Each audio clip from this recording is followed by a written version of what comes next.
The bottom wrestler broken flat. Our first move off of this position should always be a Turk. Even if we can't get the Turk, it's going to do great wonders for helping set up everything else that we'd want to do after that. If we did the 2-on-1 breakdown here, we should finish in this position just like this. If that's the case, the first step of this move is to post here in the elbow to make sure his arm can't move. We don't want him pulling his arm back like this. That's going to prevent him from turning where we want to go. All right. If you did the double arm chop, his arm might be over here instead of in front of his face. So you have to make sure you get that arm pulled out in front. If you want to grab a wrist and drag it, if you want to grab his wrist, he turns it out, and then you pull it up from there. Whatever you want to do, it's up to you how you like to get that arm in front. Hand fighting, it's your own game. But once you have that arm out in front, the first step is going to be post right here in the elbow. Angela mentioned earlier you should be able to turn the bottom wrestler almost to their back with just your legs here. So that's where this comes into play, probably where it's the most important for this move. The Turk is what it's called. 90+% of the turning power from this move is coming from my hips, popping my hips, driving in and lifting my leg.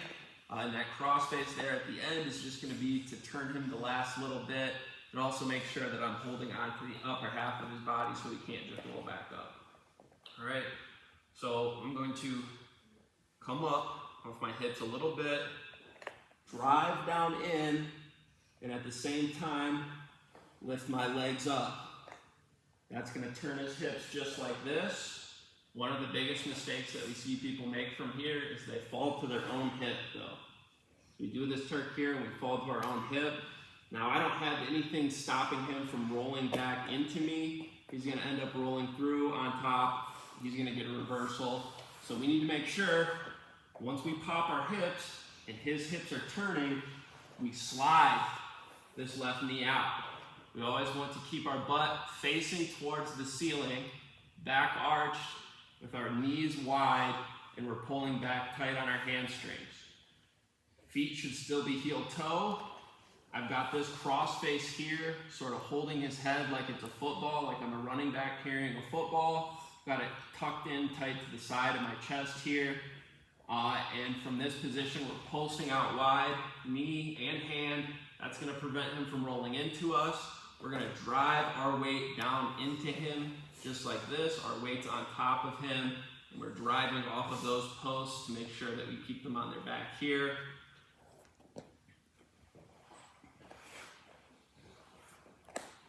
One more time here. You're gonna pop the hips, slide that knee, hold tight with this cross face, pulse out wide. You should have your back arched and your chest up. If you're down here like this is an ideal position. You do have some post here to this side, but he still probably has enough power that if he starts to bridge up from here, he'll be able to roll into you. That's why we want to make sure we're posted up, with our weight on top of him, driving down onto his shoulders here. That way he's not able to roll into me at all. All right, do we have any questions on this turn? This is going to be the foundation of our offense going forward, so make sure you really get this one down.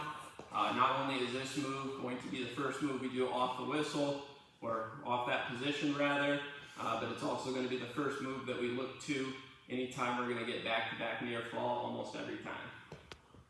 All right, on 3, 1, 2,